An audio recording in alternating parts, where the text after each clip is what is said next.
What's going on, everyone? Welcome back to another episode of the BSBN podcast. I'm your host, Patrick, and to the left of me here is Dan. What's going on, buddy? How you doing today? Yeah. I'm all right, man. I'm all right. Just kind of getting into the sports groove here. We had a lot of stuff going on over this last week with the NFL free agency, the NHL news, all the gossip that's been going on with that. Players getting hurt and not being able to play the rest of the season. Some big guys, some big notable teams that have been really bad suddenly turning good. We're going to talk about that later on. But yeah, I think right now we're going to kind of kick it off with the free agency. It's been a week now in the NFL since the free agency has started. And we have seen a lot of notable signings, a lot of notable people getting traded, especially a couple of them today that just happened. Some teams have gotten weaker, some teams have gotten better. I wanted to ask you, first off, who you think's gotten weaker, who you think's gotten stronger, as well as who's going to make a big impact from all the signings we've seen. What's a big impact that you see from a certain player? Like, who do you think's got some big impact people that's going to immediately affect the trajectory of their team? Well, when you say that, I feel like when you look at the trade or the free agency signings, I feel like three teams actually benefited from free agency this year. And I know Vic isn't here to comment on it, but you can't go without saying that the Jets were one of the winners of free agency. Yep. They they got a quarterback, so they don't need to draft a quarterback. I mean, yeah, it's Gino, but Gino has been a consistent quarterback recently since his time in Seattle. Not saying he's top dollar, but he is definitely is a pocket passer that Vic says that they've been looking for. He's not no Mac Jones, but he fills the role that they needed. They didn't need a guy like Justin Fields or Kyler Murray, and they beefed up their secondary with Mika Fitzpatrick and a few other signings at safety. And they also added Nishon White to a 1 year deal. And then you also have to take a look at uh, the Titans and the Raiders. They had these two teams, well, these three teams, definitely beefed up their team compared to last year. I mean, yeah, the Raiders signed Tyler Limbaum. They had that trade go through because of the failed physical from Maxx Crosby with the Ravens for those two first round picks. But at the end of the day, you still have Maxx Crosby. You beefed up that defense, and you signed one of the best centers in the league in Tyler Lindbaum.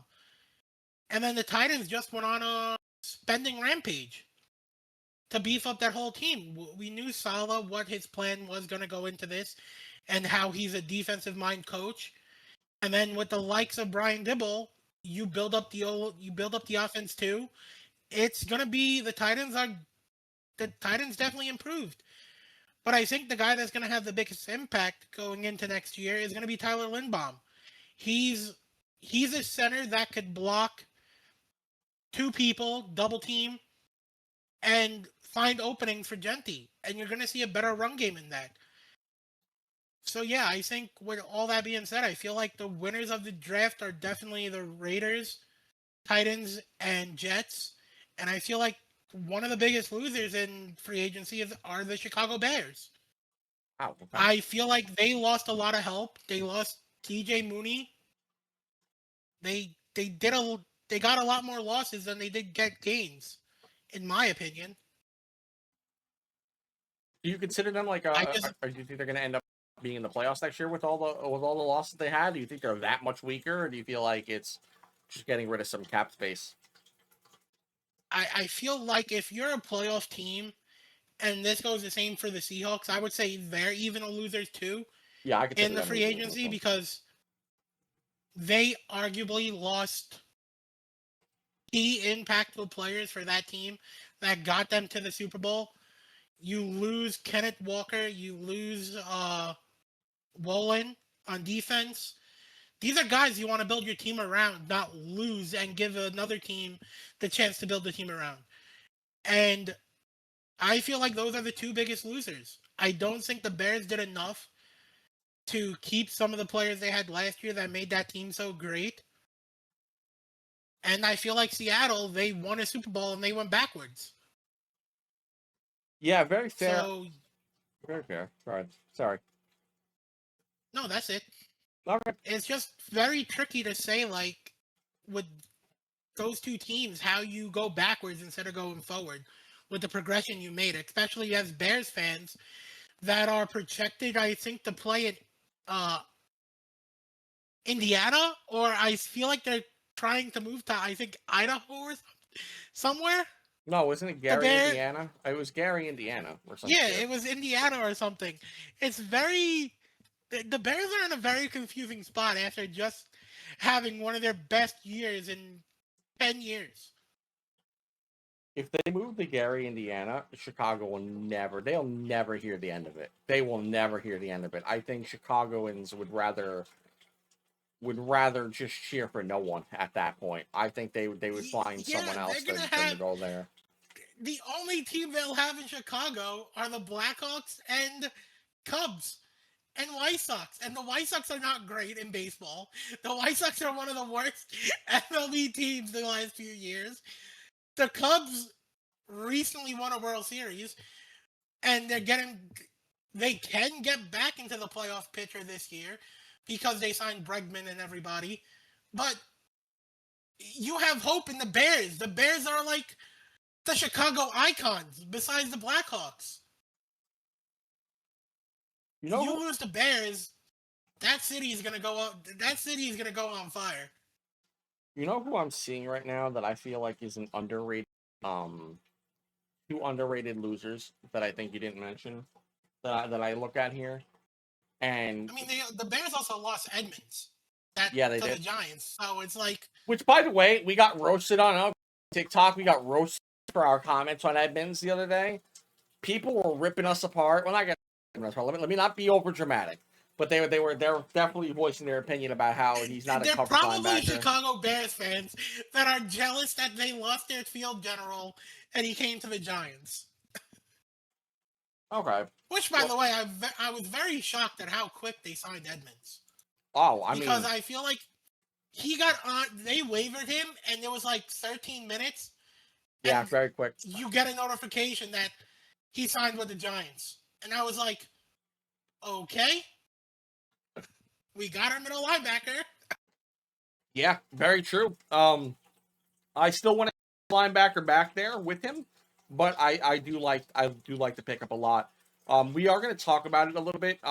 Probably next week when we do the mock draft, but maybe you and I can kind of go over this. We were kind of discussing what we should talk about today, but it's not going to be my finalized thing because I'm sure my mock draft will reflect differently as I think more about it going over next week. Which, by the way, you don't know, BSBN, we're going to be doing a mock draft for next week's podcast. So we're going to actually be doing that like on stream, not on stream on like our podcast and whatnot. We're going to be going over it.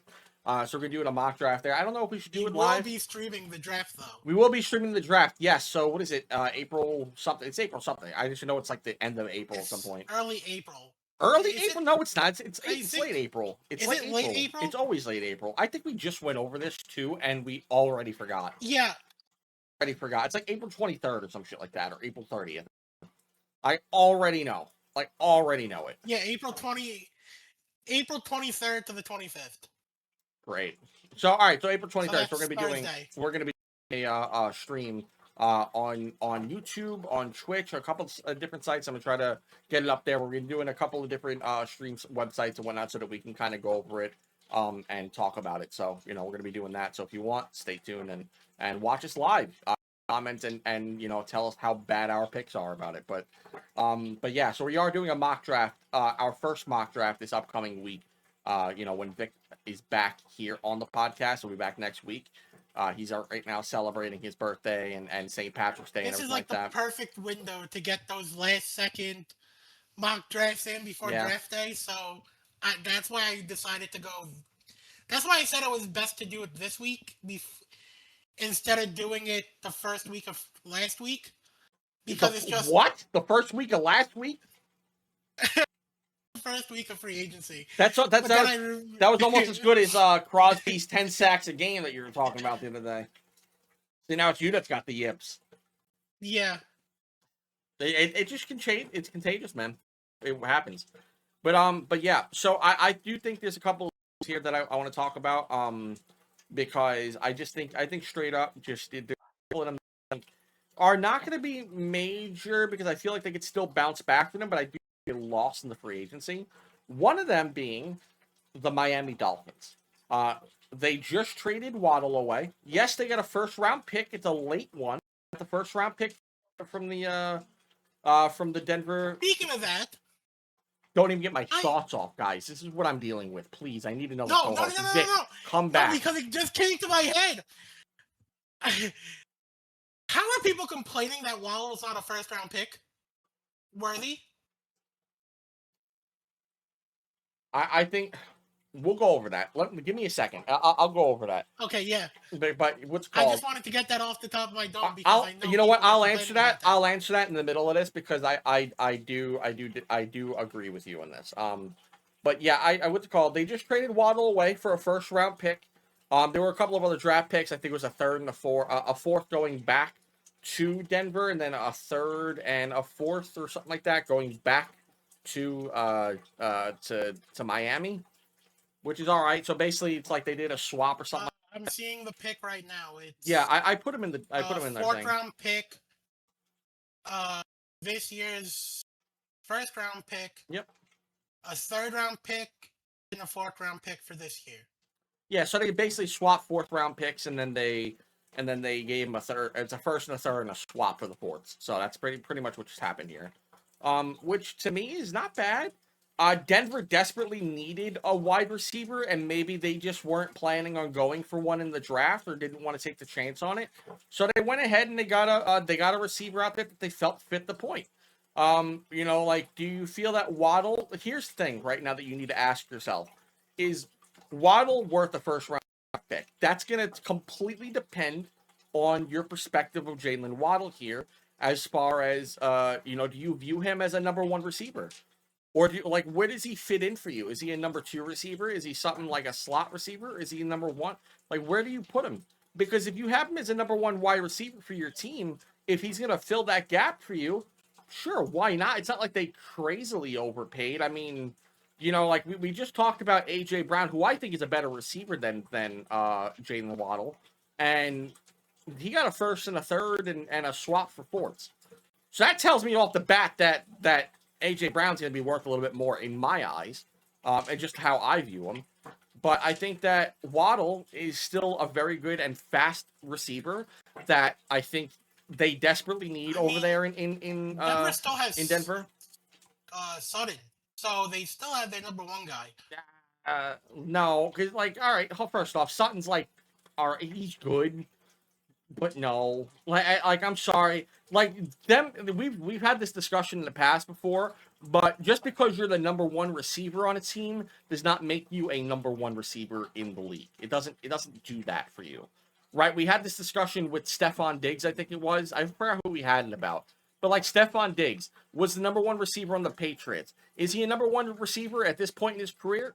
No, not really. That's kind of the partial reason why the Patriots had a lot of other options to really throw to. And you could see when you have a number one receiver, that's your go-to guy. Day in, day out, he's reliable every which way. Someone like Jalen Waddle could definitely be that guy for you. Sutton, to me, can't. I don't think he's a number one receiver. I think Sutton could be a solid number two or even a slot if you want to put him back there. But I don't look at him as a number one receiver on the team. I just don't. I mean, in the playoffs, he really didn't have that many things going on for him that made him valuable. Even though he had a number two quarterback. I also feel like the injury to Bo Nix wasn't helping that quarterback situation there in Denver. No, it wasn't. It definitely wasn't. That was a big and obvious crucial factor. But Sutton also had a lot of drops in the playoffs that I was looking at. That was dude, there's no way. Vic was stressing out because he was betting on him to get 2 catches, and it was just he didn't get a catch until the fourth quarter of the divisional round game that he was in. It's it just took forever. So it's He's not one of those guys that you could depend on. He's not a Jackson Smith. He's not a Puka Nakua. He's Okay, not a to be Neighbors. fair, He's not a when Wilson. He's not in when any you of those compare guys. to the elite level of wide receivers that we've seen in the league, But that's a number one it's receiver, very though. hard. But that's a number one receiver. Not every team's going to have a number one receiver on their team. They're going to have one in the depth chart roster for sure. Don't get me wrong. They're going to have one up there. But does it mean that he is a number one receiver? Like, there's plenty of guys. You can look at the Browns, and they don't have a number one receiver in my Sutton eyes. coming out of college was insane. Sure. And you never, I don't think you watched college at that time. But he was definitely projected to be a top receiver in the league. Yeah, a lot of these guys are, but that's why I look at college sometimes, and I'm trying to get more into it now. Don't tell me, guys, because for me, I'm like when I hear about college stuff, right? I'm expecting to be really in the aspect of I want like close games that are gonna be like somewhat what I see in the NFL.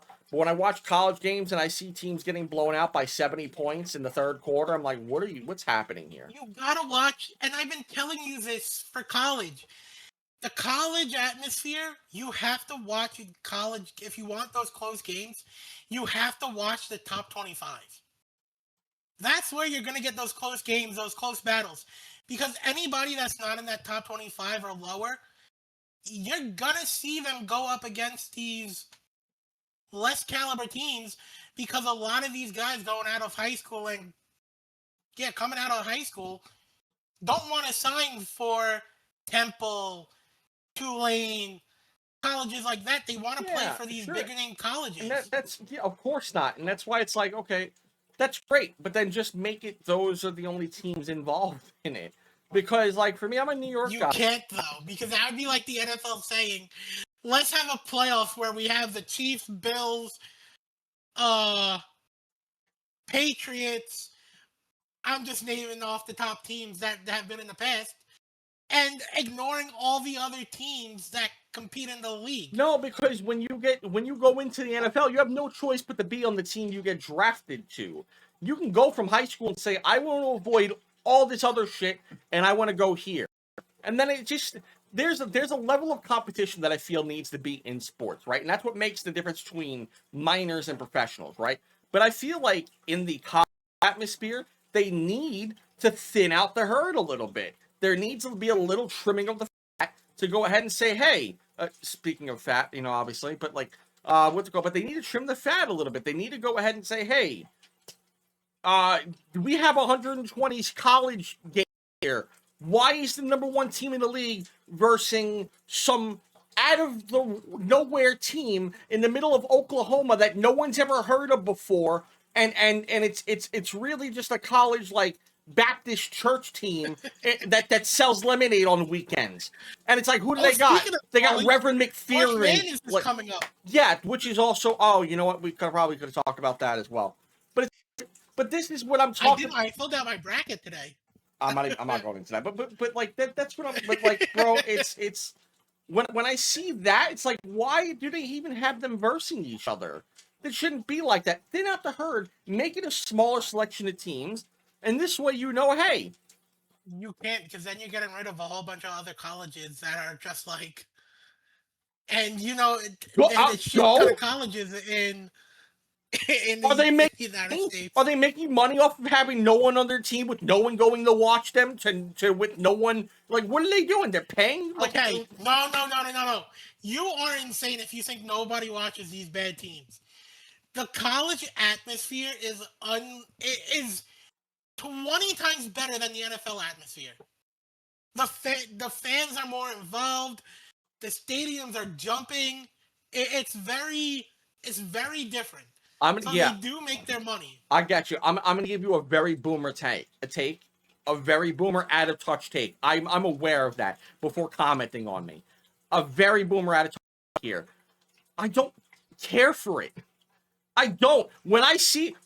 I seen a couple of clips, bro. I seen a couple of teams last year. I seen a couple of teams last. I like it in certain aspects, but like certain ones, I'm like, I don't agree with it. The fans running on the field, the moment the last play happens, when people are on the floor still, don't agree with. just don't. Wait, are you talking about? Are you just seeing when Texas No, I beat didn't just see. Alabama No, and the this fans is stormed this the is a field? Miami. This is a Miami game that happened last season or whatever, or at the beginning of the season or some shit like that. Some Miami, I believe it was Miami or whatever. They had some team. They were versing someone. I think it was another Florida State team or some, if I'm not Yeah, Florida mistaken. State Seminoles. So if they were versing each other, and then like the last play happened, they're in the end zone. The catch wasn't caught. The home team won. Everyone stormed the field, knocked over the goalpost and whatnot. It's like, bro, there's people on the ground. I didn't even get up. Yeah, they're okay. Don't get me wrong, but there's just like when I think of drunk college kids going through shit like that, do you think half of them are actually concerned? You have to hope that everyone in that crowd's an actual good person and doesn't hurt one of the players. That's not always the case. It just really isn't. Like, I'm not expecting everyone to be a good drunk. The players will celebrate with them. Have you seen that too? Yeah, I've seen that, but I don't want to be the guy getting stomped on, because I get stomped on in the middle of a game, I'm coming back with a vengeance. Are you kidding me? That's No, work. I love the college atmosphere, man. There's certain college aspects that I like. Makes college so fun. I like the fans and whatnot. Like I see the college game day when like, you know, I'm a very normie fan when it comes to college. I'm trying to get into it. Trust me. I just don't see. Another problem is I'm getting into it because there's no team that I want to root for, because there's no New York team. Now for me, I am very New York loyalist. So like. That's Canada, first off. Second off, no. God. Anyway, I want to cheer for a New York team. There's just no New York teams. Do St. John's. They play in Jersey like the Giants and Jets. No, I'm not doing that either. I don't want to do that either. I don't want them either. I want a good team that I could root for. St. John's, Rutgers. And are any of them good right now? You're not seeing them. You're not seeing any of them in the national football, not the national, but the college football championships. Those guys aren't ever making it ever in their life. St. John's basketball team's really good. I don't care about them. I'm not a basketball fan. I like basketball to a certain degree. I can watch it, but it's not like I'm cheering for them every day. Like I like basketball. I can watch basketball. I really don't hate it, but I don't follow it enough to call myself a fan of it. It's kind of like college. I don't follow it enough for me to go ahead and say, bam. I watch it so I can see now who the prospects are coming up, so I can have a better understanding. It's kind of like hockey for me. I watch a lot of these OHL teams, WHL, QMHL. Like I watch all these things so I can understand who the prospects are that I want to see come up, that I feel can be good for the New York Rangers. And then that's it. I watch those teams. I don't just. Sometimes I might go around and look at other teams just so I can kind of see who I'm also looking at to scout and see, okay, this guy's projected to go to a division rival. Don't want to see that happen. That would suck.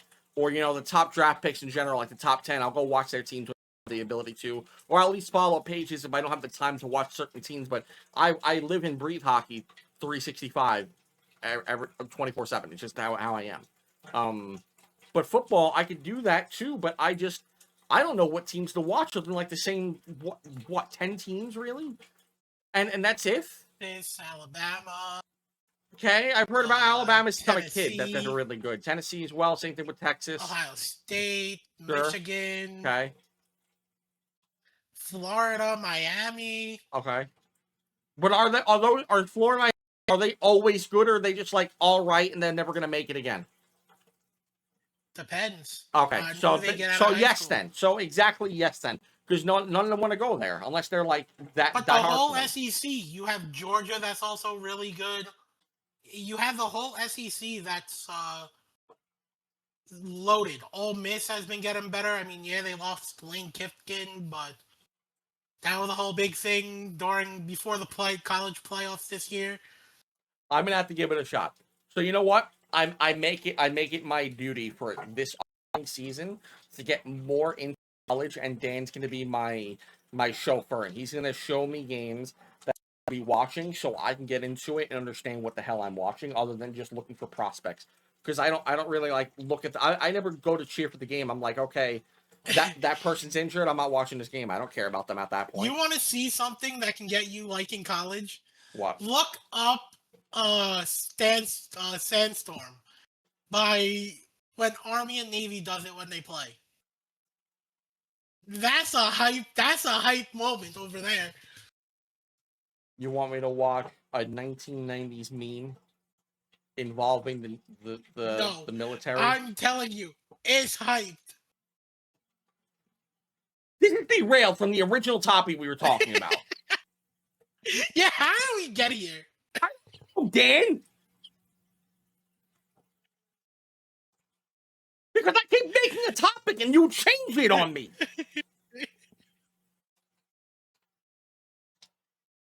Lauren, anyway, I don't think we got through my original thing. So anyway, the people that I feel lost in the free agency right now is going to be Miami, because I just feel like they lost too much for me. Waddle, I feel like it is definitely someone that can be a first round pick. For Denver, I think it's worth it. In all sense, I don't know how Denver fans feel about it, but I feel like he could be worth it because he could definitely add up there for Sutton. Even if you want to consider Sutton number one, if you think Waddle's going to be number two, perfectly fine. I disagree, but perfectly fine. You take what you feel like, and that's okay.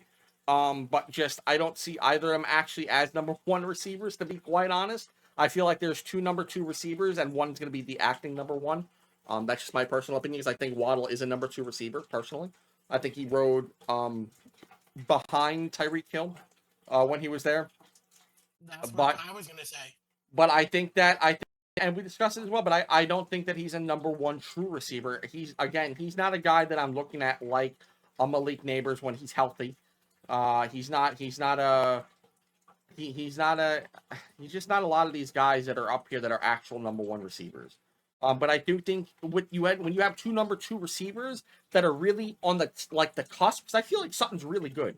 Don't get me wrong, I feel like he is good, and I feel like Waddle is really good as well.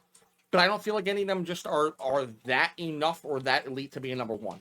But when you have both of them there, I feel like they can play off each other, and one of them can evolve into a number one because of that. Still superstars. Yeah, they still are. They still are very much good stars. It's kind of like it's kind of like the we seen it this year with my God, Pickens. We seen it this year with Pickens. Pickens was a good receiver on the Steelers, but he was never considered like a number one. Now he gets to play side by side someone that it's going to take the pressure off of him, and you look at that and you go, damn, he's a really good receiver. But then again, it also depends. Like he can't just do that when he's not by himself. Like he wasn't doing that on the Steelers for reasons. And here's the thing when it comes to guys like this, like when you're talking about elite level people, you're talking about guys that can take the pressure off by themselves. They don't need a number two. They don't need a number three. They are the number one guy, and they will make themselves get open at any possible in any possible situation. They have the movement. They know how to run a route. They can think on the fly. They have the agility. They get open and make themselves open, because when you look at guys like Justin Jefferson, Jamar Chase, they don't have number twos in the league, but they still get nearly 1,000 yards. I mean, Justin Jefferson, yeah, he has Addison. And then hold up, because Jamar Chase has what's it called? He has T. Higgins. Come on, yeah, they have number twos. It's Jamar, yes, but even then, Jamar Chase, he doesn't need Ty Higgins to be on that team to get open. I don't know who Ty Higgins is, but definitely he doesn't need him either. Higgins. No, he doesn't. But yeah, he doesn't need him to get open. Absolutely, but that's what I'm talking about. Like there's a difference between the number one receiver and someone who pretends to be.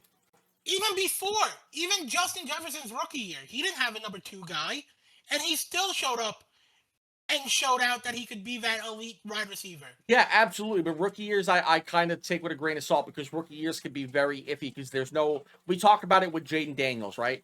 There's no film on you yet, so no one knows who you are, other than you did this in college, but no one gives a crap what you did in college, because you're in the NFL now. It's a whole different league. It's a whole different set of rules. The field is a lot smaller in hindsight with the people you got there. The people are much tougher, much older, more mature, much more wise to what you're doing.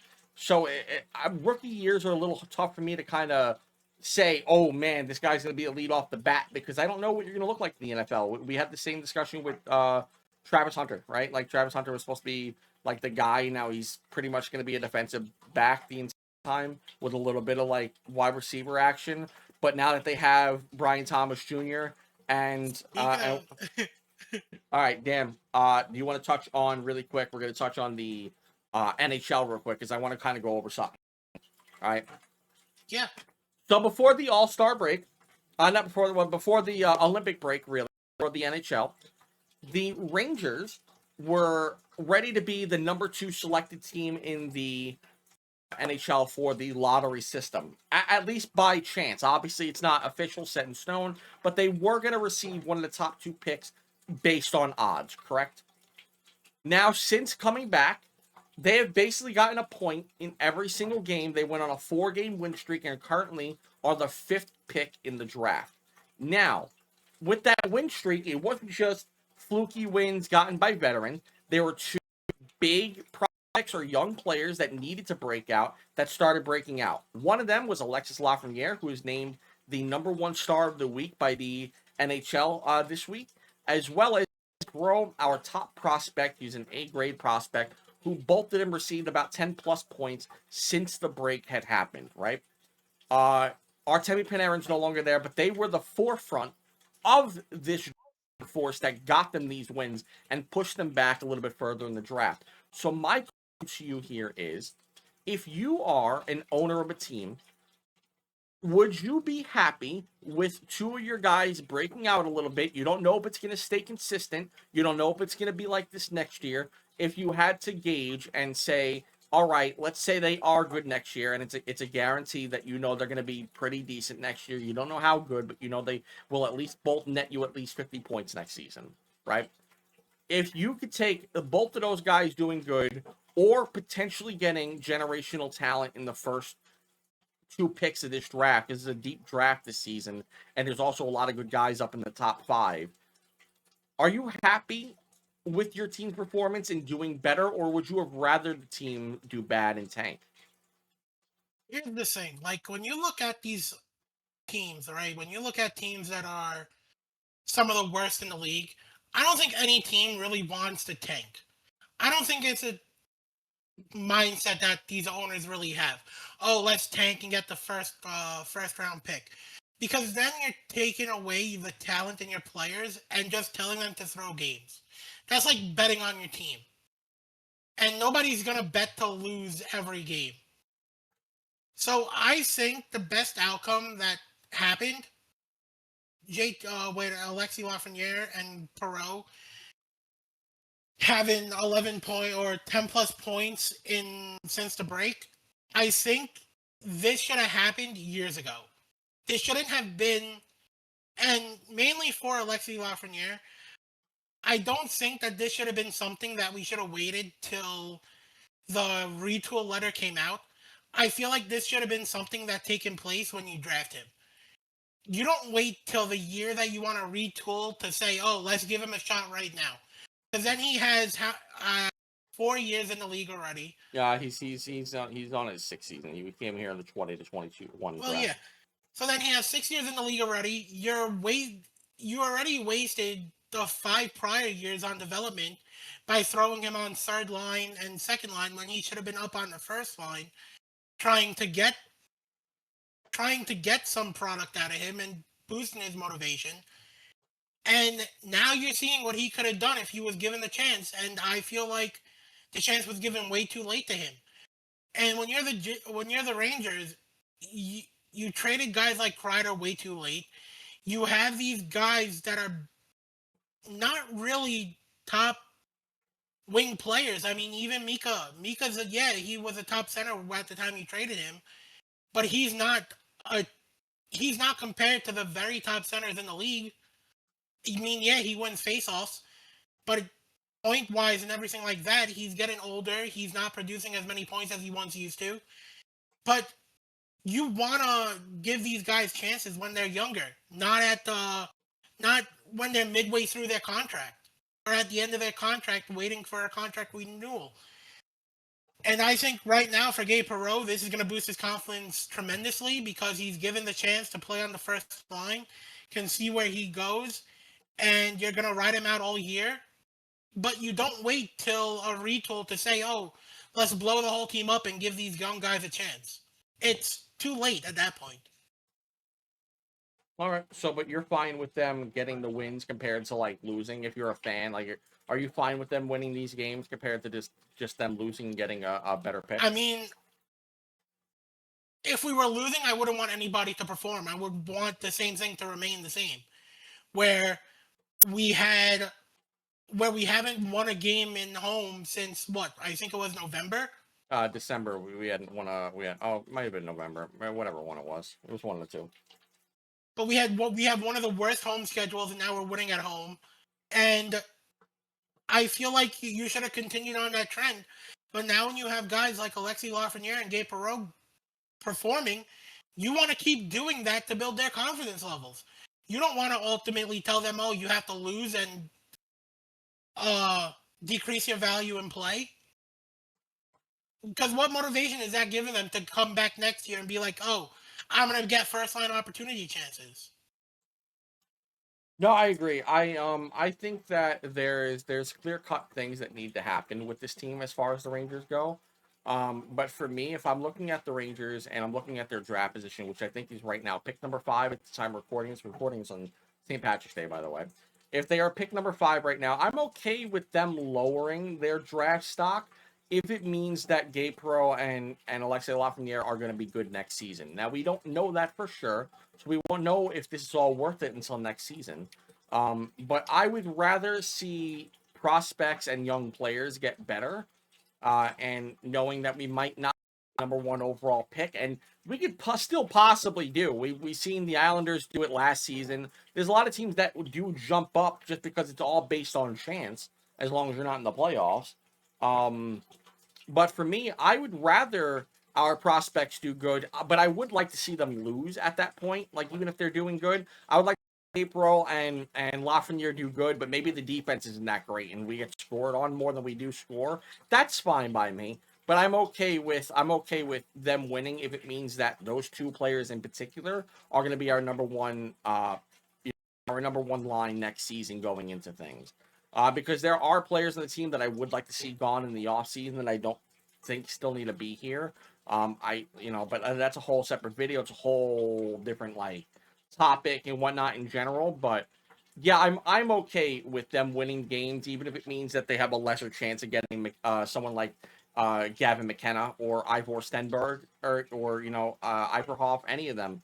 Whoever you want to say that they would get in the first round, I feel like I would rather them, be the 5th pick and draft someone like a good center that I feel like they can go with, even if they don't get the number 1 pick. If they got into the top 5 and they finished at 4, I'm okay with them going after one of the great centers that I feel are coming out of this draft, which would be Caleb Malhotra, who's I think is really playing great, and I would like to see. I might have butchered his name. I'm sorry, but that's who I would like to see them draft personally coming out of this draft.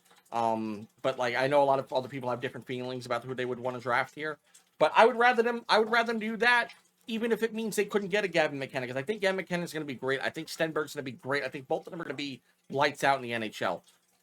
But if it means that Alexis Lafreniere and Gabe Perreault are doing good, I'd rather have 2 good players plus another top 5 pick that I feel could also be a good player compared to just 1 great player. I'd rather 3 players be really good and rebuild this team correctly, and then we could win a cup maybe by the time they're 27, 28, 29, years in the future.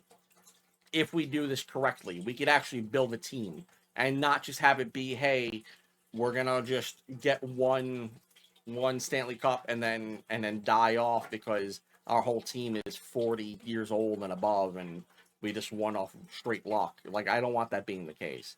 But yeah, I'm in agreement. I do think that there is a better standing as far as them doing good compared to them doing bad and just losing on purpose and then having nothing and then still not knowing, because we could tank, right? Tank, go all the way, be the 1st overall pick, and then lose out on it in the lottery system and then be pick number 3. And then it's great. So we got pick 3 anyway, and we still didn't get McKenna or Stenberg most likely at that point. And now none of your guys did good. There's a problem with that, and so there is an issue. So I don't want them doing that. But I like the way Alexei Lafreniere's been playing. I like the way that Gabe Perreault's been playing. I like the way these guys, some of the younger guys, especially like Noah Laba, he's been playing great as well. Cooley has been playing great. I've liked the way he's played. There's a couple of guys that I feel just don't need to be playing anymore, or should just have stayed on the injury reserve if it was possible, which I know obviously is not legal. But I kind of wish that, some of these guys didn't get to come back.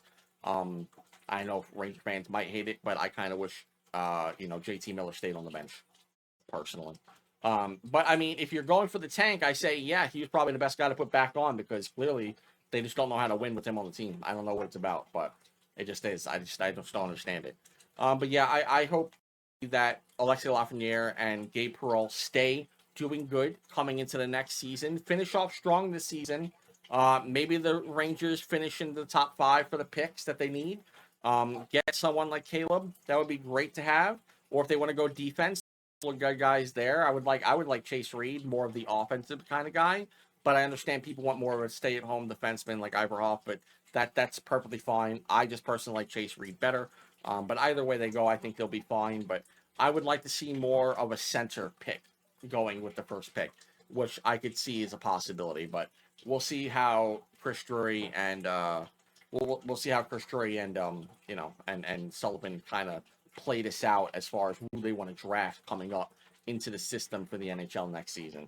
Because I am very curious. There's a lot of stuff that goes on with this, and we're gonna talk about it more, especially as the season comes to a close. We are nearing the end of the NHL season, coming up in April, and then the playoffs begin, which I'm excited to watch the playoffs. I might even do a couple of live streams with the games because I'm gonna watch them regardless. So, join you. So if Dan wants, if you want to join or whatever, then I might do some live streams, something like that on YouTube or Twitch or whatever, and just have a nice little watch party of these games because I love the NHL playoffs. Even if the Rangers aren't involved in it, I'm still gonna love each and every one of it. And I'm gonna let you know right now. I'll say this: out of all the playoffs that are on TV, out of all the major sports, yeah, hockey has the best playoffs.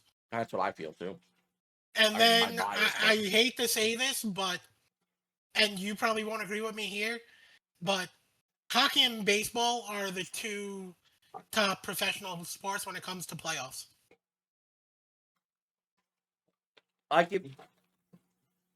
NFL playoffs, I feel like there's not that much excitement that happens like in baseball and hockey.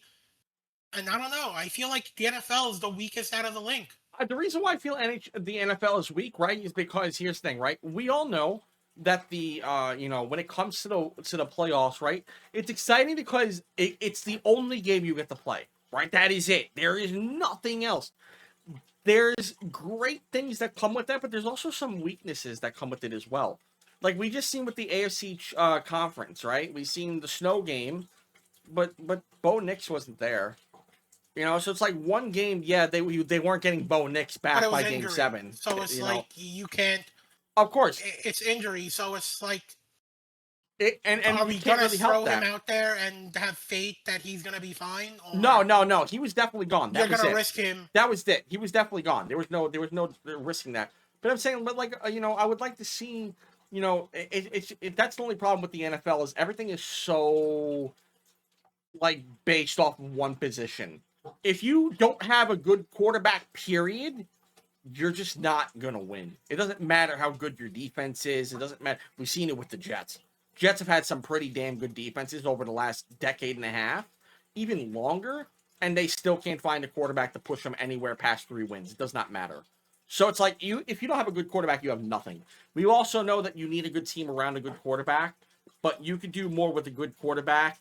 We've seen it with Joe Burrow, who gets sacked 60 times a game, comes back from injury, or even if he doesn't make the playoffs, he at least makes a running for it.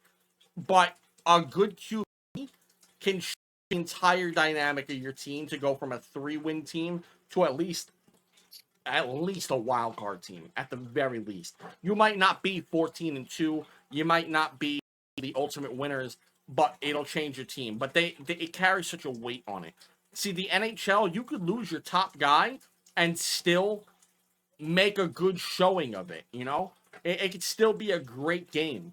You know, we've seen it with the Penguins and the Rangers back in 2021 when Crosby got injured and the Rangers ended up coming back from a sweep of a 3-1 series. It was still not, it's not like the Rangers blew them out those games because Crosby was gone. They were still close games. Marty St. It, Louis, it was baby. still, it was still, it was still, what? No, in 2021. What do you mean, Marty St. Louis? Wasn't, No, was that no, earlier when we came back against? No, that was back in 2014, pal. That's not 2013. That's not this. That's not the up and coming one I'm talking about. The 2021 one is where Crosby gets injured from a hit through Trouba, and then Trouba basically got called flack for elbowing, however you want to decide that one. And then in Game 7 in overtime, Artemi Panarin, Breadman, who's now on the Kings, scores the overtime goal after a back and forth with Fox, like 4 minutes into the game. And then he goes ahead and he gets the overtime goal, and the crowd goes. But the Rangers came back from a 3-1 deficit, even though Crosby wasn't there. But the Pittsburgh Penguins still put up a really good fight in that series. Like even in the games they lost, they still looked good. You know, like they still look good. So it doesn't matter like that your top guy is the guy that's injured, because you still have plenty of good guys that can make a running, or you could win the game still. So it's exciting. Football is not like that. You lose your QB, you're basically dead weight. Unless you're like the Eagles, right? But that doesn't happen every day, where Nick Foles is going to come out of nowhere and dominate for your team. It's just not going to happen. You know, it doesn't work that way. So, you know, like that's a very rare storyline for them. There are definitely some great games that happen in the playoffs, don't get me wrong, but it's not nearly as exciting as a Game 7 in hockey, my personal opinion. Baseball, I think it's gradually better as it goes on. From my understanding from this playoffs, I still don't like the format they have with the 3 games, 5 games, 7 games thing. I don't like that. I wish it was just 7 games throughout. But then again, that would mean you would maybe, if I'm the MLB, first off, I'm lowering the amount of regular season games you have and then doing that. Like, take out the amount of games, which you would need a total of at least 28 games, right? So however many games you have now that are optimal to play, take them out and put them in the postseason. Because 28 games. I'd rather that. I'd rather 28 games all go into Game 7 series than a game of 3, a game of 5, a game of 7, and then a game of 7. I just don't. I'm not a fan of that, personally. But I feel like there's some games where I'm like, okay, that could have really cooked if that was a longer series. Then there's ones that I'm like, okay, this really needed to end like 4 games ago.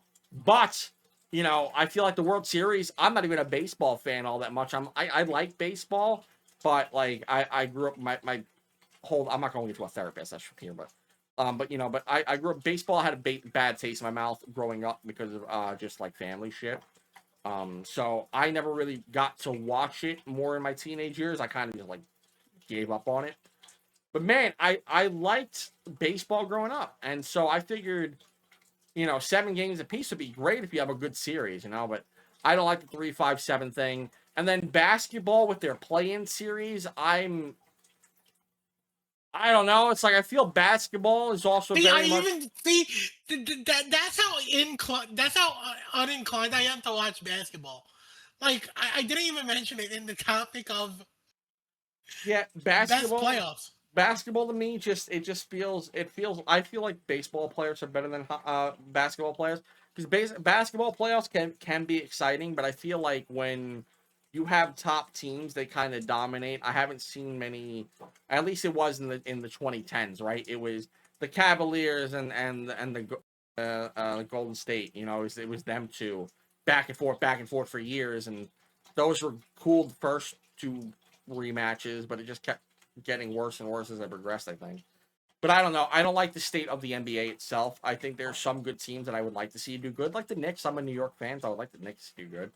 But yeah, I just feel like it's just, I hear about the same like 3-4 teams, maybe max, and there's maybe one good player here and there on other teams, but it's like the same 4 to 6 teams maybe on there, and it doesn't change. The landscape doesn't change gradually enough for me to see any differences in it. You know, like hockey changes very rapidly. We don't know if the Florida Panthers are going to come out and be dominant in the playoffs, or they're going to be bad, or we don't, you know, like these teams can look dog water at the end of the regular season will Florida's come out to be it's the too late for guys. Florida to make a playoff push, right? No, they're still able to get in. They're not eliminated. They could still absolutely like be in. They're not. They're not. I don't know how many points they are right now. They're not that far out enough to where I feel like they could be. They could lose it all, but I feel like they also They are have in a deep 69 float. points. Yeah, but I mean the entire Eastern Conference is weak right now. Like I feel like there's a chance that people were talking about the Rangers making the playoffs and they're worse off. You know, it's just one of those things. It's like they're also doomed to injury. There's a lot of injuries that happen with Florida this year, so it's just a lot Yeah, that's what happened. Lindell? Barkov, there's a lot of guys that got injured this season for them. They just lost a lot. Um, but I feel like they could still. How many games are left? We end in April, like midway through April, it's like April 13th or whatever is the final day or some shit, and then the postseason starts. But how many games 18 they more have? games, maybe? 18 more games. So they have a chance to get 36 more points if they won every single one of them, which obviously is not happening.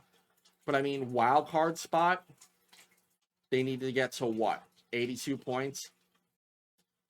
They have they have 66 games remaining, so they have what? Is that 18? Am I correct? No, am I wrong on that? I feel like it's 16. less. 16 games. So they get 34 points. I think, and yeah, if I'm judging right now, it probably is too late. It's too late just because I feel like the teams in the Atlantic are starting to heat up since the trade deadline, and the Metro isn't bad off enough to where Look at we the can't see Sabres that. take over first in the Atlantic. Oh, dude, for a while they've been showing so good, dude. They went on like a major win streak and whatnot. They've been playing fantastic, Holy fantastic. crap! That You that gotta watch shocks me. hockey. You gotta watch it, dude. There's so much stuff that's happened. They went from they went from like bottom feed Oh, team to really good. I said they were a dark horse of mine too. They're another team this year that I said that would be good this year. They have a lot of good guys. They have a lot of good players in their team right now, and they're playing amazing. Freaking, it's just how it is. But since the break as well, holy they're crap! another one. Vancouver is the worst team in the league. There's no way we're taking that number one spot away from them. We were about 2 or 4 points out before the break.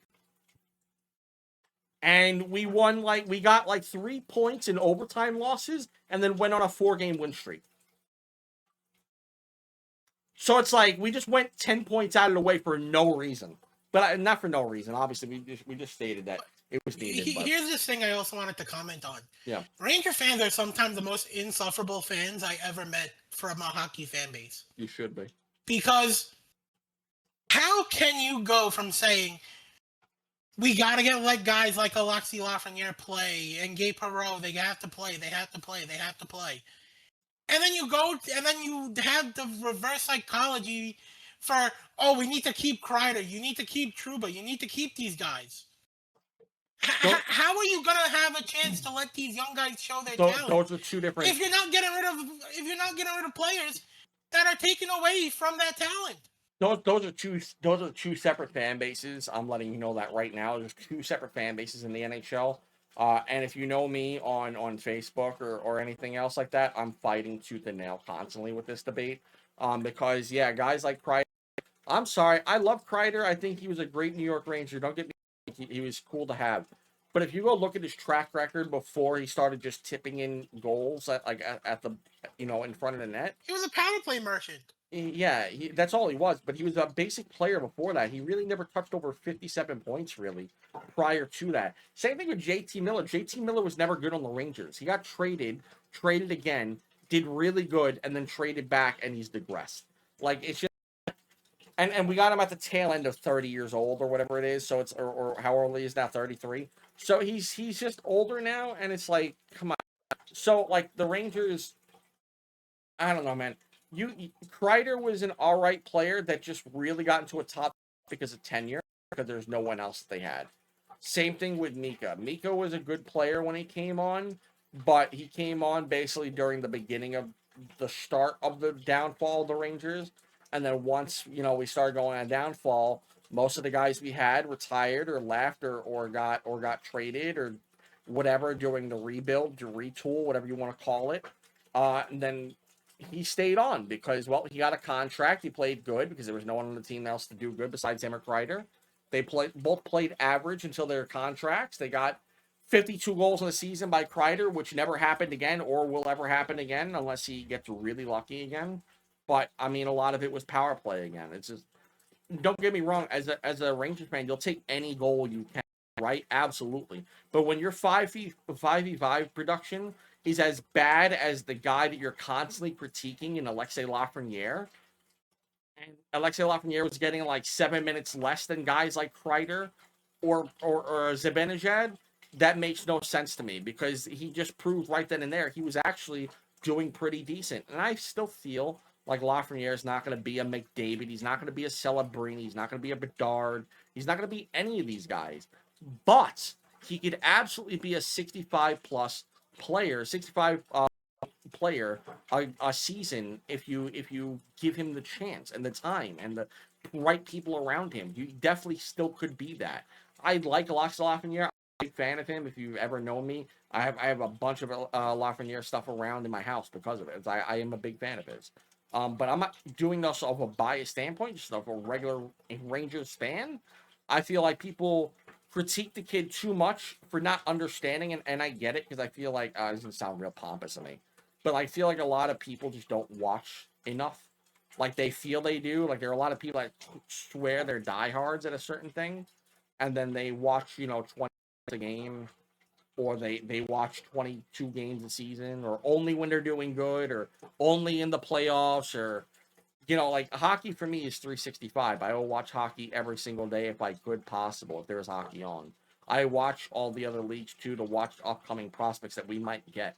A lot of these other things. A lot of these guys don't even understand salary cap. They have no idea what a salary cap is, or they do, and they just pretend they're like, oh, it's $8 million on the salary cap, and it's all because Joe Micheletti or Mark Messier said something, and now they run with that point.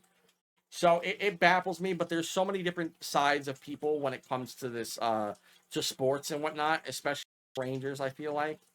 But there's just a separation of fans. And it's okay to be a casual fan. You don't need to know every single little thing about the Rangers to like them. When you start trying to have like opinions that are like, hey, this is what I feel should be changed and whatnot. And it's like, you haven't watched a lick of the sport or know anything about the players coming up. You don't know our farm system. You don't know a damn.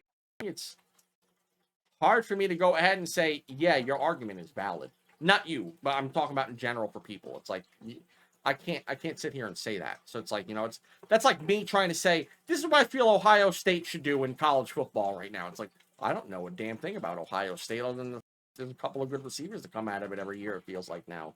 Never coming to the new quote-unquote LSU, I think, is the other good wide receiver school. And now they're becoming like a rivalry for that in that debate. That's all I know about it. But I couldn't tell you like the last 6 years of their success or their downfalls. I couldn't tell you why some of these players were like fantastic when they were starting out freshmen, because I don't know them. I didn't know their high school portfolios when they came in. I don't know which star level of talent. I will get there with it because I am determined to know it, so I could be a better quote unquote analyst towards things. I would like to be there for knowledge like this, so it would be fun. But right now I don't. Like starting off into this, I started this off as a passion to talk with friends and go over our stuff. But the more I've gotten into it, the more I've gotten into these sports. I wanted to know more about college football. I want to know more about baseball. I already know a lot about football, I feel like, and I know a ton about hockey. But yeah, I just feel like a lot of people just don't understand, so that they're always willing to debate or say things that they don't truly understand about the Rangers or Alexei Lafreniere. And for that matter, they just say number 1 overall draft pick. Why does he not have 130 points? Why doesn't he?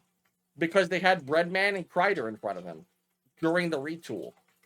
So he had to play off his natural wing in order to get a top 6 slot 4 years into his development. That's why.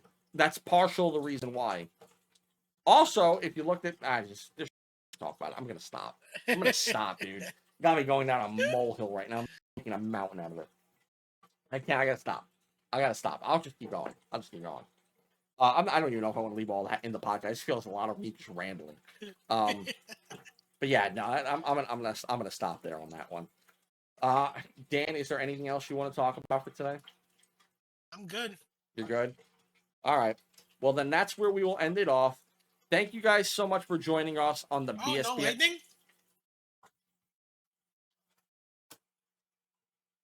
No lightning. No lightning. Uh,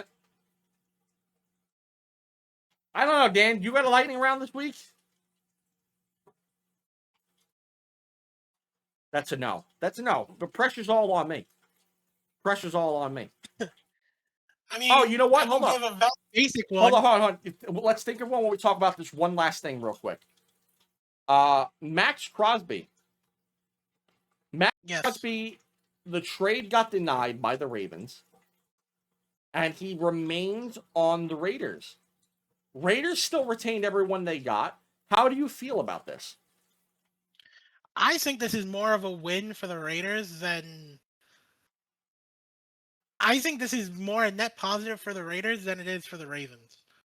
Because when you look at it, the moves that the Raiders made that defense so much better. You keep Crosby, who's arguably a top 5 pass rusher in the league.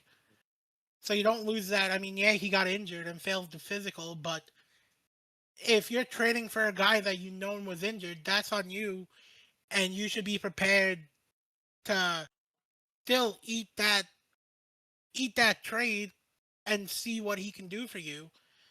And I don't think Trey Hendrickson is that much better of a upgrade than Maxx Crosby for the Ravens. I mean, yeah, he's going to do the Ravens justice, but I don't think he's going to have as much as an impact as Crosby would have on that D-line. But yeah, you get into Kobe Dean, you beefing up that defense. You get in Tyler Lindenbaum, who we said was going to be gone right away. We wanted him on the Giants, but that didn't happen. He went to the Raiders Instantly. and you got a guy that could open up the run hole and make it better for Janty a little bit. So I think this is a positive for the Raiders. But when it comes to the Ravens, I think this is a majority a net negative, because when you look at it, first off, you're gonna have your D value as an owner is gonna go insanely down because you canceled on a trade. So you're gonna have a whole bunch of rumors saying we shouldn't trade with you. It's gonna leave a bad taste in all owners' mouths to try to make a trade with you if you pull out of a trade that late. And I don't know. I just think the Ravens didn't end up better than they were. I feel like, yeah, they upgraded some defense, but you didn't do enough to make that Ravens team any better than they performed last year. See, I disagree with you here. I disagree. We might have some beef here. I disagree. See, now my reason being here is, right, I think it's the reverse. I think it's a net negative for the for the Raiders, and it's more of a positive for the Ravens. Now, here's my being, right? Here's my reason. One, okay, this was a trade to begin with. So the Ravens lose something here by giving away 2 first-round draft picks, right? That's valuable as Crosby's going to be from this point on. We don't know how he's going to be coming back from the injury, right? So he's never going to be worth probably 2 first-round picks again after this. This is probably that. Hate me if I'm wrong. I don't care, but that's how I feel. But he's not going to be worth the same exact amount again. On top of that, the Raiders were about to get a second first-round pick for this year. In a good draft, they could have gotten another lineman. They could have used that as bait. They could have traded back. They could have traded up. They could have gotten something, but they can get another O-line there to help Genty, to help their brand new franchise in Mendoza. They could have done a lot with their first-round pick this season and propelled them to go even further. I would rather take getting an offensive line to help my star-studded running back, my brand new, hopefully star-studded quarterback, and then your wide receiver core, who's already kind of at that, and then Brock Bowers, who's great, but he's also been injured. So I would rather take the offensive line, get that with that first round pick, have Well, I one think for this next was his year. first injury. Yeah, but he got injured though. You never know how players come back from any kind of injury. You just don't. But the Raiders could have had another offensive line opportunity to grab someone, snag someone, even a wide receiver. They could grab something over there. They didn't need the pass rush as much as they could find a new pass rusher. They could have gotten Hendrickson themselves. They could have gotten something and still retained that, but they didn't. The Ravens backed out of it. They keep their first round pick for this year, which they are in dire need of it. They were the ones who I think are in more of a serious situation because you only have a couple of years of Lamar Jackson's prime still remaining. So, the clock's still ticking for a Super Bowl there. You lost your head coach, one of the most studied head coaches in the league, to the Giants. You lost Linderbaum, one of the best centers in the league, to the Raiders. To the Raiders. You lost a lot of guys, and then you go ahead and back out of this trade. Crosby stays where he is. You retain your 2 first-round draft picks. And it's like, come on. Don't feed me the whole, it's because he failed his physical. It's not like he failed his physical because of weed. Everyone knows that he had an injury for a while now. He's having surgery on it soon. Would you expect into the last 2 games of the season, no? Yeah, so would you expect him to pass? Would you want him to do? Run up a hill? It's not happening yet. That's not happening yet. So for you to say, come on, that's a little ridiculous. I don't like the narrative behind that. The Ravens knew what they were doing. In my opinion, they were doing. And they backed out of it. That was a shady move by the Ravens, and I like the Ravens. But I feel like the Ravens, in this whole mess, got better. Because they retain their first-round picks. They only had to give up money to get Hendrickson, who's still a really good rusher. So he might not be as good as Crosby, if you want to say that, but he's still a really good end in your team. So you get someone who might be maybe a little bit less quality, who's still really good, an older player, but you didn't have to give up anything for him besides your money. That's it. And you still get a first-round pick this year, in which they could use to grab another center if there's anyone to go up there for center. Which I don't think there is. I think it's mainly tackles. But they can go ahead and draft a wide receiver. They can go ahead and draft someone else on the defensive side that could be really good for them. There's a couple of cornerbacks I know of. Obviously, Caleb Downs, if he makes it down there that far, which I don't think he does. But there's just a lot of guys that can go get. So I feel like the Raiders end up, in the worst situation for that. If I'm a Raiders fan, I want Crosby gone. Not because of him being bad or anything. Crosby's great. Don't get me wrong. He's an amazing player. But I really wanted that first round pick this year for myself. If I'm the Raiders, right? That's where I'm after. I'd rather that than Crosby. I'd rather bolster my offense behind this new guy, a franchise QB that you could potentially have. We don't know how he's going to be in the NFL, but I would rather take my chance in doing good for him now instead of him turning out to be a Geno Smith, because he's not going to do good if your O-line's still bad, right? You have plenty of other things you can do with it. So that's where I feel it just gets murky, up. They both get good things at the end of the day, right? They retain Crosby. It could be a great it could still be great for him. And it could still be great for the fact that they got a lot of other players to bolster up their defense. And that's fantastic. But if you're not going to be able to score points because you don't have an O-line and Mendoza's a fresh kid coming out of college with no mentor in front of him, you're just going to have him right off the bat. So it means he has to come into this locked and loaded. And there's no offensive line besides, Linderbaum. You're going to struggle. You're going to have a bad time. And you're going to be back at square one. But this time you just have Crosby. Yeah, but see, my whole thing is that with Linderbaum, I think their goal is to have him be the leader and the mentor of that O-line. That's why he got paid such a big thing. I feel like with how good Linderbaum is, he can better that O-line up. They can perform better. They can all fill needs with just Linderbaum being there. But when you build up the defense like you had with getting Kwity Paye, Nakobe Dean, Quay Walker, Teron Johnson, you have the middle of the field pretty much locked down. you have your edge guys just in case Maxx Crosby is out a few games. You can pull one of those edge guys in at and take Crosby's position over, or play him on the edge and just play three up front. This Raiders team, I don't think got worse. I think they're in a better position than they were. I'm not saying that they got worse. The point is not that they got worse. It's that they got fleeced out of this. I feel like the Raiders get a negative here, and they get a negative here. And the reason why they get a negative here is because of the fact that they lost out on that first round pick for this year, and they could have really used that. Yeah, and the Raiders already have their first round pick. They didn't trade away their first round pick. I know that. They're getting Mendoza. That's what I just said, though. But they could have got an offensive lineman with that 14th pick in order to help build up that offensive line that you don't have. Linderbaum's going to be great. Don't get me wrong. But he's not going to fill up your whole line. He's not going to double team three different guys at once to stop them from getting in. You're just not going to have that. They have a great defense with or without Crosby at this point. Crosby makes him better, sure, but you don't know how he's playing at the beginning of next season. You don't know if he is playing at the beginning of next season, and you don't know the return that he's going to have.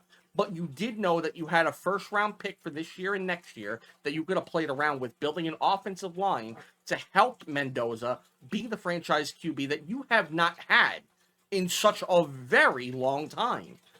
It's great that these teams have defenses, don't get me wrong, but it's like what I just spoke about with the Jets. You can have a great defense, and when you don't have a good QB or you don't have a good line to protect that QB, you end up looking like trash. Look at the Colts this year. They had the best O-line of the year, and they made Daniel Jones look like an all-star, and he's just not. He made $100 million, fleeced the Colts, by the way. Colts fans, if you're happy about the decision, I need you to rethink life. I said I also called that contract.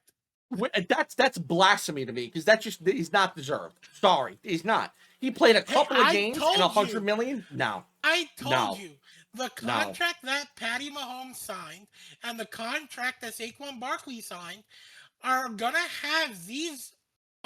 Those are elite guys that are not. Yes, but they set the tone for the whole other people around that position. Whether they're good or not, they set the tone for how much somebody's getting paid. True or false?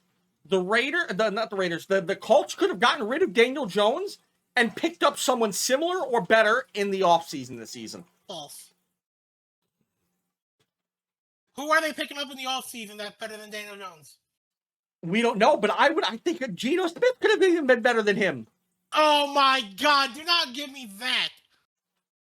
I mean, I get your hate for Daniel Jones, but you're saying oh my Lord, we're going with the bias this year? We're going with the bias this year again? No, it's not the fact that he is better. He isn't biased. It's not bias. It's nothing to do with biasness. He's just not a good QB. He can't read the field worth anything. If Jonathan Taylor didn't look like a Triple Crown winner. Who had the better year this year? Daniel Jones or Geno? The one with the worst offensive line in the league or the one with the best offensive line in the league? Let me think. Daniel Jones. I mean, it's still stats are stats at the end of the day that these people look at. Oh my Lord. If you took Geno Smith and you put him in Daniel Jones' shoes, he does better than Daniel Jones. And vice versa. Daniel Jones, we've already seen it with the Giants. We've already seen it with the Giants. We have evidence. Even with a bad O-line, Daniel Jones was still getting the ball down the field. But no, he was not. No, he was not. No, he was not. Don't play that game with me right now, Dan. No, he was not. Oh my God. We went over this multiple times. He did not bring this ball down the field. In what ring? He couldn't even run the full yard to get a touchdown. He tripped over his own two freaking left feet that he had against the Eagles to not get a touchdown. Don't give me that. They made the playoffs one year. 2022, 3,205 yards, 15 touchdowns. How many interceptions? How many interceptions that year? 5. So 15 and 5, 3,000 yards. And who was their best receiver that year? And let me know what Saquon Barkley. Let me go look at Saquon Barkley's yardage there, please, too. He's had nearly 3,000 yards since he came back, besides his injured year, where he only had 909 yards. You act like that's a big accomplishment. With the O-line the Giants had, that is a big accomplishment. No, it's not, because a lot of it were screenplays set up to Saquon. We've had this discussion before. Daniel Jones is not a good QB. He's not slinging the ball. He's not doing shit that other QBs are doing to get this ball down the field. He's throwing little check passes, and the receivers are doing the work for him. And that's it. That's his entire career in a nutshell. In a freaking nutshell. Do you know why he got a little bridge deal? It's because no one knows if he's still worthy or not. Those 3,000-yard seasons in which Saquon Barkley absolutely carries that team? Yeah, no, that's not a Daniel Jones comeback kid story. No, he's trash. He's not a good QB. If you're looking at the game and you're actually looking at him play, he's not a good QB. He's better than Geno. That's what I'm saying. I think if you put Geno Smith there in front of him for less money, yeah, you're absolutely getting a better deal. 100%. That's what I'm saying. He's definitely better than Geno. Oh my God. I think Geno Smith cost less money than Daniel Jones would have been way worth it. I feel like Kyler Murray, if he was less money, would be worth it. I feel like if you trade, like if we were expecting the Jets to do, if they were going to trade for Mac Jones, would have been worth it more than Daniel Jones. And it's because not. We have the track record of Geno. His rookie year, okay, he had 3,000 yards. Oh, he must be great then. Seattle, and then you're gonna say his time with Seattle, he magically got better? No, because he's not a great QB either. I don't believe he's a great QB, but I think Daniel Jones is in that same boat. But he's not worth $100 million is what I'm saying. He's just not. He wasn't worth it with the Giants, and he's not worth it now with the Colts. He has fleeced two teams to become rich. Filthy rich. Daniel Jones over Geno Smith. For $100 million. All right, let me, you know what? I think the point I'm trying to argue here is a little bit harder here, right? Okay? So you're taking the Colts right now with where they're at. Contract's not signed yet. You have the opportunity to sign either Geno Smith. Let's take Geno Smith for what I said originally you can get Daniel Jones for, right? So let's take Geno Smith for 2 years for $40 million, $20 million apiece. Or are you taking Daniel Jones for $50 million apiece at $100 million total? Daniel Jones. You're crazy. You're nuts. That is blasphemous. I'm taking so much of that money and I'm building a whole team around Geno at that point. I'm not wasting that shit on Daniel Jones. What, you're going to build it? Okay, how are you going to get his best years are with JSN? How are you going to get JSN on that team? They had two good wide receivers already, but they can't pay everyone. But they had two good wide receivers already. They traded Michael Pittman Jr. already. That's fine. They still have another good receiver there. But they already had the best O-line. They had Jonathan Taylor, two great wide receivers, and Daniel Jones at the front. Yeah, and we saw what he was doing in Indy the first 7 games. And I already said that was average at best stats. It was Jonathan Taylor carrying. And what happens when Jonathan Taylor goes down? He plays bad, and then he goes down. Because he had to rely on the run game. But Geno Smith, I feel like, could have done good whether Jonathan Taylor was there or not. How long have we been saying that the run game opens up the pass game? It does open it up. It absolutely does. But it's just like the wide receiver debate. He needs it in order to be good. He needs it to be good. Guys like Joe Burrow don't need it to be good. They're just good. There's good QBs, and then there's guys that are impersonating good QBs. Yes, there are guys who have earned their contracts. Listen, there are guys. You're comparing him to the elite quarterbacks, like the Patty Mahomes. All right. Justin Herbert. You know what? Screw it. Fine. Justin Herbert, you can't put into that conversation. Fine. So then let's put it. Get the same. He if gets you, the same hate after seeing what he's done with the Colts this season, with the team he's had, if he had to come back to the Giants, would you sign him for $100 million? Because I seen what Jackson Dart could do. Oh my God. Your argument is invalid here. I'm keeping Jackson Dart. Take away Jackson Dart. They need a QB. They need a QB. You can't take away Jackson Dart. Oh my Lord. Put him on the Jets. Are you signing for $100 million? Who do we have at QB then? You have him as QB! Listen, I am not taking anybody over Jackson Dart. Okay, the Jets. Would you take him on the Jets before the Geno trade? Would you take him on the Jets? $100 million.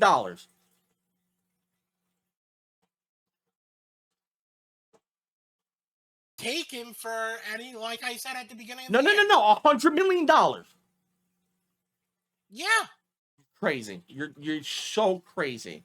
You're absolutely so. What kind of contract would Geno Smith deserve then? I think Geno's that good. So if you had, and you think Daniel Jones is good? Yes, I think he's better than Geno. Better than Geno doesn't mean good. What is he good? Where is he? He's not $100 million good. He's not $50 million per season on He's average not good. $100 million good. But I told you, ever since Patty Mahomes signed his contract, and I don't just care. like I said with Not every bad QB is getting that. Oh my just Lord. like I said with ETN. Not every bad QB is getting that. I can concede on that. Wasn't worth it. I can concede on that. Whatever. He's not. I still don't feel he's worth it, but they gave it to him. That's fine. $13 million is not breaking the bank. But $100 million, $50 million is. That's a lot of money. Quarterback contracts are insanely expensive.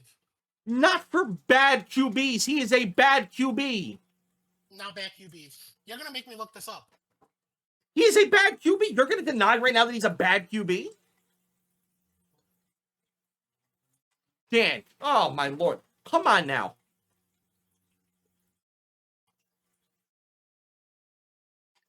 Okay. You're saying Dak Prescott deserves the money he has? Who just restructured his contract better than Daniel Jones? Yes. He did not restructure his contract. Yeah, they just restructured his contract recently. He's still making $45 million a year. That's less than Daniel Jones, and yes, he absolutely deserves more than Daniel Jones. Oh no, he's making $60 million. Okay, still worth more. He's $10 million more than Daniel Jones, and in skill, way better than him. Okay, Trevor Lawrence, you think he deserves $55 million? $55 million better than him? Yeah. I would take that over Daniel Jones. Trevor Lawrence is better than Daniel Jones? Absolutely. Not even a question. Jordan Love, $55 million. You think Jordan Love is absolutely better than Daniel Jones? Yes, without a question. Let's keep going. Okay, what about Tua? $53 million. Tua is a disgrace to the NFL. That's a whole different ballgame. But he's another one that I feel deserves like nothing. He's also in the same boat as Daniel Jones. Is how the hell did he get paid? When the Dolphins signed him, I understand that they thought they had a good QB, but I don't think they realized that the talent around them really made. This is where the eye test comes in, right? When I see people talk about the sport and they don't use the eye test, they just go off of like the stat board, but they don't look at the guy that they're talking about. It makes for ridiculous arguments because Daniel Jones has not shown $50 million worth of talent. Tua did not deserve the contract he made. Straight up did not. He was good because of Brock Purdy. What's he making right now? $53 million. Took him to a Super Bowl. Already did something for them. You think he's better than Daniel Jones? Yes, absolutely. Not a question. You don't think if Daniel Jones had Kyle Shanahan, an offense guru that took Brock Purdy, a third-string guy, and turned him into a $53 million player, you don't think he could do that with Daniel Jones? No, because Daniel Jones is not at the learning point of his career. Now, if you asked me if he could do that at the beginning of Daniel Jones' career, when he first got in, sure, maybe we could talk. But at 27 years old, no. No, he's not at the learning point of his career. What he knows is already set in. At this point, he is a veteran QB. At this point, there is nothing that he's going to learn and make him a star. He's just not going to be. And I don't feel like he is good enough. Brother, Brock Purdy's 26, a year younger than him. And you say, but hold on. But Brock Purdy was doing this since he got in. No, he can't because Brock Purdy's been doing this since he got in. This is not a situation which Brock Purdy had a couple of years on shit teams and then came to him. What? That's a learning year, Dan. The years are definitely learnable. You can learn at 27, 28. You're a vet in the league. You're not learning. You're not learning new things. 2022 as a rookie. As the third string guy because the other two quarterbacks went down. Yeah, so his year, he was what, 22 years old, you said? He said he came in 2022. Okay, and his year, how old is he? So 2022, so that's 4 years old. He's 26. 26 now. So 22 years old at a prime learning year for sports? Yes, absolutely. Prospects like Alexei Lafreniere on the Rangers is 24 years old. Yeah, he's still learning. He's a young player. That's not a vet. That's a young player. He's still under the age of 25, 26 years old. Yes, absolutely. Brock Purdy, you can learn something at 22 years old. That's the average year of like a rookie. But you're not coming in the league at 28 years old going, boss, I'm ready to learn. That's not happening. Your stuff is already set in. Everything you know is already set in. Geno Smith, even though I still think he's better or somewhat near Daniel Jones, I still feel like even at his age, you're not learning something. You're not learning something at the age of 30, 31 going, I mean, let me learn totally something new. I disagree with that because when he went to Seattle, he turned into a different beast. No, he didn't turn into, see, this is where you're wrong again. He didn't turn into a different beast. He had a team around him that was a beast, and he happened to be in that system. There's a difference between making the system and being a part of the system. He was a part of the system. Him having Metcalf, Lockett, JSN, all these guys, Kenneth Walker, that is being a part of the system because he went to the Raiders and didn't do nothing. Why? Because they didn't have a system in Las Vegas. They had a system in Seattle. He left the system of Seattle and became terrible. Why? Why is that? Because he didn't have anything. He didn't have anything. Just like Sam Darnold, they just won the Super Bowl. But is it Sam Darnold that won them the Super Bowl, or was it the rest of the team? Because we won't know that unless he goes to a different team now. I mean, we won't know this until he goes to a different team. Sam Darnold had turned into a QB that everybody was expecting. The Jets didn't have the system. He went to Minnesota. Minnesota formed him into being a quarterback, and now you saw what he did with We won't Seattle. know that. We won't know that again unless they have a down point with Seattle or whatever the case is, and he's still eligible to play at a prime age. But right now, we won't know that. But because like he didn't play great in the Super Bowl, he wasn't great in the Super Bowl. He wasn't really that. He wasn't spectacular. It really wasn't like a lot of it was like, come on now. It wasn't. This is gonna be. It wasn't him. The next player I'm gonna say, be prepared because this is gonna. Go ahead. Ready. Jalen Hurts, $51 million. You think he deserves that money? More. Yes. They've taken him to two Super Bowls already. He's another guy who I don't think is the greatest QB, but I feel like he's average to where I feel he could make that kind of money. He's definitely someone that you can make a franchise QB, but isn't a part of the all-time greats. Two more guys. Okay, go ahead. Murray. Who? 46.1. Who? Kyler Murray. No, absolutely not. I don't like him. I don't think he's that great. By the way, I don't see Daniel Jones' contracts up here as being in the top contract earners in the He doesn't have to be a top contractor. I just don't feel he needs that money. That's not contract you give him. $50 million for 2 years, probably not in the system as well, but I think he's also, because what it is, it's $100 million with incentives, right? So it's the contract is really $44 million a year, 88 on thing, but it's still not worth it. You're complaining for $44 million? Yeah. That's insane. Daniel Jones is worth that after what he showed that he could bring to No, that team. he didn't show anything. His first year. He didn't show nothing. He didn't show shit. He showed you. And I said he was going to get anywhere from 40 up. Oh my God, he didn't show anything. He showed you a couple of games in which he did great in front of an offense. Not even great. He did good in front of an offensive line that's dominant with a really good running back. He didn't show that he's reading the field. He showed you that he could throw the ball under no pressure whatsoever. That's basically training camp for him. He didn't put you. He wasn't doing this in high pressure situations. He's not a good QB. He should be. If I'm taking him, if I'm taking Kyler Murray, if I'm taking Geno Smith, if I'm taking any of these guys that you named that are horrible, then I'm listing them and I'm putting them. Hey, you want a bridge year contract? I'll put you 2 years. You're getting 20 to 30 million max. That's it. That's what and you're not going to sign them. And you don't sign them then, but you find someone else that you'll sign. And then you're going to be in a position where you have to use a no-name quarterback. And they have a good quarterback, and they still don't really do that good. So I mean, what the fuck? It's not that. It's for me, it's not worth it. It's just not worth it for what they have. This is the longest podcast we've had, by the way, in about 3 months. I just need you to know we're almost at 2 hours. I'm gonna shut this conversation down because we are almost at 2 hours, and I'm losing my mind at you right now. So we're shutting it down here. Okay. So this is it. Lightning question. All right, lightning round. USA, Venezuela. Who do you have winning tonight in the WBC? USA. I'm going USA, but I do think Venezuela has a chance to win. No, I think that's it. They've been winning everything. They're not losing this. If USA does not win USA Sport, I'm gonna be severely upset with baseball. I mean, hey, if you knew the pitcher that we had going tonight, oh god. Mike Piazza, right? Nope. Not even a pitcher worth naming, to be completely honest. Daniel Jones. All right. Anyway, so there you go. So, all right. If you enjoyed the podcast, please don't forget to like and subscribe. Follow for more. Follow our social medias. They'll be down in the description down below. Thank you so much for joining me, Dan, for this very long podcast today. We'll be back next week with some more. Talk to you guys later and have Peace.